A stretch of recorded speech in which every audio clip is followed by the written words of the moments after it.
With honor, Antribon P. Miliam.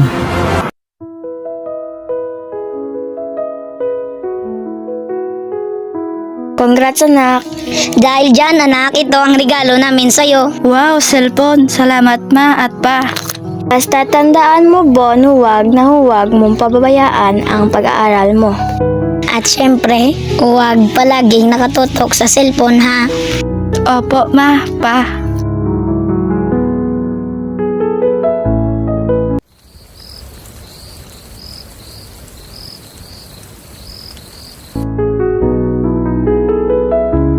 Welcome to Mobile Legends!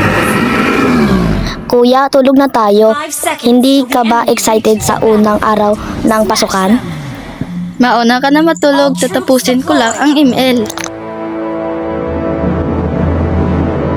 Kapag makita ka ni Papa at ni Mama, papagalitan ka talaga. You have Huwag kang maingay, matulog ka na dyan. Sige kuya. Mega kill!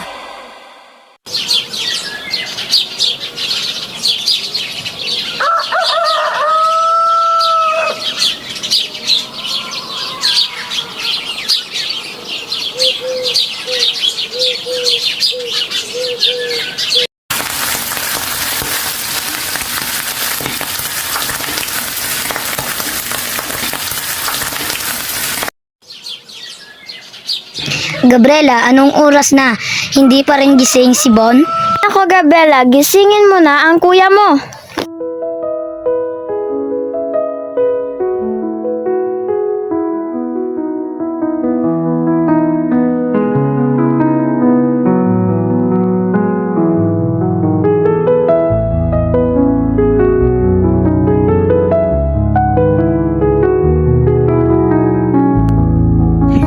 Mauna na ako sa inyo mga anak, may trabaho pa ako.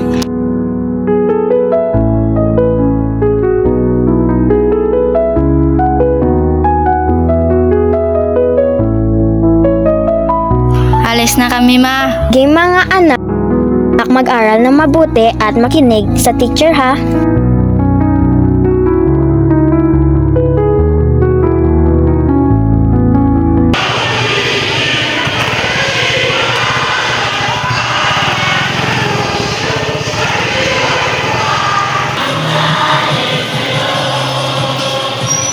Siyan, mabuti. Magkaklase pa rin tayo. Oo nga. Laro tayo mamaya ng ML.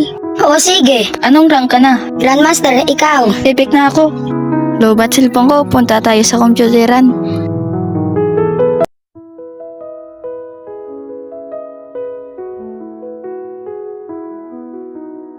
Ma, turuan mo nga ako sa assignment ko, hindi ako marunong. Samahay na ko Gabriela, sa kuya mo, ikaw magpaturo.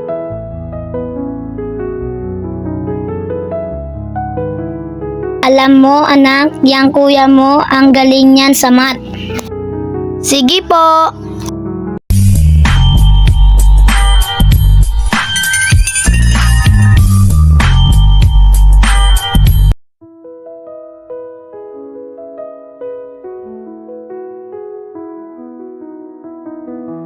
Sais na, wala pa rin yung anak mo. Baka may ginagawa pang proyekto sa school nila. Nakita ko po si Kuya Ma, nasa computeran siya, kasama niya ang kanyang kaklase.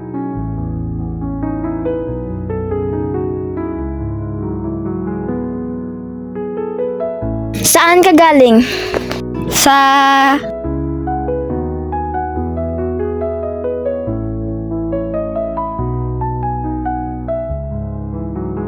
Magsisinungaling ka pa?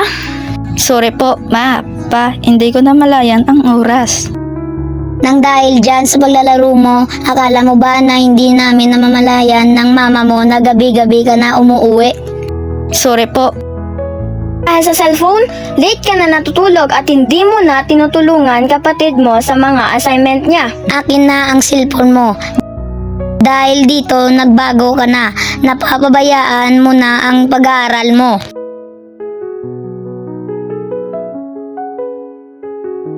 Akala namin ng papa mo kapag binigyan ka namin ng cellphone, magsisipag ka pa sa pag-aaral mo. Pero hindi.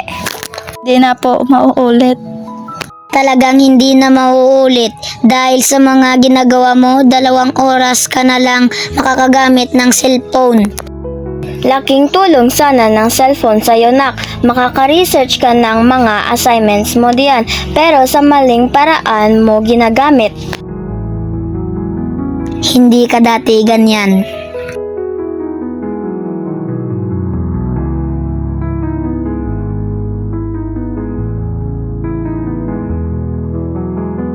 Dahil sa pagbabaya ni Andre Bon sa kanyang pag-aaral at obligasyon sa bahay nila, binigyan siya ng limitasyon sa oras ng kanyang mga magulang sa paggamit ng cellphone.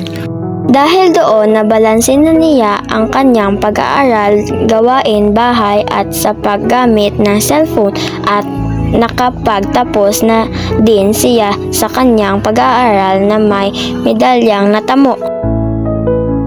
Hindi lahat ng paggamit ng cellphone ay may maganda, may dudulot at masama. Gawin lang ito sa magandang paraan at bigyan limitasyon at balanse ang kailangan. Kaya tayo lahat sa maikling kwento na pinanood ay may aral kayong nakuha.